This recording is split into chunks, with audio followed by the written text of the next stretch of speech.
சபரிமலை தெய்வம் சுவாமியே சரணமையப்பா. ஐயப்ப சுவாமி வாழ்க்கை வரலாறு 6ஆம் பகுதி. யாரென்று உணர்தல். ஆனந்த நிலையில் இருந்து இவ்வுலகிற்கு வந்த முனிவரும் மணிகண்டனிடம், யாரப்பா நீ? உன்னை நான் காணும் போதே கண்டு கொண்டேன். நீ சாதாரணமானவன் அல்ல என்பதை யார் நீ என்று கேட்டார். ரகசியம் வெளிப்படுதல். தனக்கு பல கலைகளை பயின்று கொடுத்து தன்னை ஒரு வீரனாகவும் ஒரு கல்வியில் சிறந்த மாணவனாகவும் உருவாக்கிய குருவிடம் தனக்கு தெரிந்த இரகசியங்களை மறைப்பது என்பது பாவச் செயலாகும் என்பதை உணர்ந்த மணிகண்டன் தனக்கு தெரிந்த இரகசியங்களை தனது குருவிடம் வெளிப்படுத்தினார். குருவே, நான் தங்களிடம் உரைக்கும் செய்திகள் யாவற்றையும் தங்களுடனேயே இரகசியமாக வைத்து கொள்ளுதல் வேண்டும் என்றும் இதை எவரிடமும் பகிர்தல் கூடாது என்றும் வேண்டி தனது பிறப்பின் இரகசியங்கள் யாவற்றையும் தனக்கு தெரிந்த அளவில் தனது குருவிடம் எடுத்துரைக்க தொடங்கினார் மணிகண்டன். அதாவது, ஒரு அசுரனை வதம் செய்வதற்காக மட்டுமே இப்பிறப்பு எடுத்துள்ளதாக கூறினார். இந்த செய்தியை தேவேந்திரன் தன்னிடம் உரைத்ததாகவும் இதை எவரிடமும் பகிர்தல் கூடாது என்பதையும் எடுத்துரைத்தார். காலம் வரும்போது எனது அவதார நோக்கம் ஈடேறும் என்றும் கூறினார். ஜோதி ரூபம். தனது பிறப்பின் இரகசியங்களை எடுத்துரைத்து குருவிடம் ஆசை பெற்று அவ்விடம் விட்டு பிறந்த இடமான அரண்மனையை நோக்கி தன் பயணத்தை தொடர்ந்தார் மணிகண்டன்.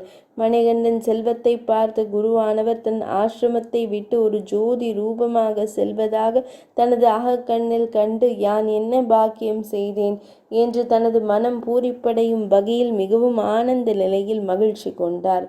மணிகண்டனின் வருகை. குருகுலத்தில் தனது கல்வியை முடித்து ராஜ்யத்திற்கு மணிகண்டனின் வருகை தரும் செய்தியை அறிந்த மன்னரும் மிகுந்த மகிழ்ச்சி கொண்டு ராஜ்யம் முழுவதும் அலங்காரங்களுடனும் பலவிதமான இசை முழக்கங்களுடனும் அவரை வரவேற்க காத்து கொண்டிருந்தார். ராஜ்யம் எங்கும் அவர் வருகையை ஒட்டி அழகிய மலர் அலங்காரங்களுடன் அலங்கரிக்கப்பட்டு கொண்டிருந்தன. மணிகண்டன் வரும் பொழுது பெண்களும் பெரியவர்களும் வரவேற்று கொண்டிருந்தார்கள்.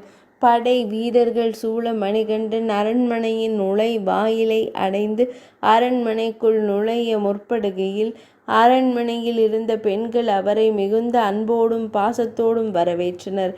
வயதில் மூத்த பெண்கள் ஆரத்தி எடுத்து பொட்டிட்டு அவரை மிகுந்த அன்போடு வரவேற்றனர். அரசரும் அரசியாரும் மிகுந்த அன்போடு வரவேற்று அவரிடம் தனது சகோதரனையும் காட்டி மிகுந்த ஆனந்தம் கொண்டனர். சிறு வயதில் கண்ட மணிகண்டன் இப்பொழுது மிகுந்த அழகுடனும் தெளிவுடனும் விளங்குவதாக தன் தாய் கூற, தந்தையோ தனது தாய்க்கு தன் குழந்தை எப்பொழுதும் அழகானவன்தான் என்று கூற, கலகலப்பான சூழலில் நிகழ்ச்சியானது அனைவருக்கும் ஆனந்தம் நிறைவுற்றது. ஆனால் ஒருவரை தவிர.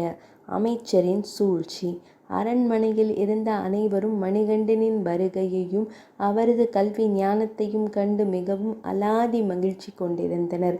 ஆனால் முதலமைச்சர் மணிகண்டனை காணும் போதெல்லாம் தனது பதவியானது பறிபோனதே என்ற எண்ணமே அவருக்கு மேலோங்க தொடங்கியது. தான் அரியணை ஏறாவிட்டாலும் மணிகண்டன் அரியணை ஏறக்கூடாது என்பதில் தீவிரமாக இருந்தார் அமைச்சர்.